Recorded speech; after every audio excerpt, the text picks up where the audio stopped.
Comme chaque année, le port autonome de San Pedro teste son dispositif de sûreté et de sécurité pour cette année 2016. Il s'agit d'un exercice de simulation d'une attaque terroriste par voie terrestre et maritime de l'une de ses installations. Hugues Hervé Blé. Installation portuaire de San Pedro. Alors que l'activité s'y déroule de façon normale, un groupe de terroristes attaque par les plans terrestres et maritimes. Nous sommes là en plein dans l'exercice de sécurité 2016 du PASP. Le commando qui débarque sur le terminal polyvalent, tire en l'air, se dirige vers la capitainerie, prend en otage une dizaine d'employés, ensuite le contrôle de la vigie. L'objectif du commando, récupérer une cargaison de drogue dans l'un des navires. Alertés, les forces de sécurité s'organisent,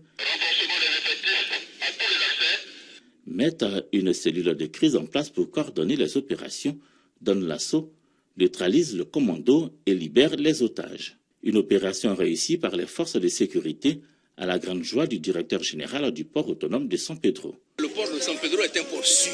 C'est vrai, nous sommes certifiés code ISPS, mais que d'avoir un certificat, c'est une bonne chose, mais que de savoir pouvoir répondre de façon prompte, avec toute l'efficacité nécessaire, mais on l'a dit, dans une coordination totalement organisée et une mutualisation de l'ensemble des moyens, c'est extraordinaire.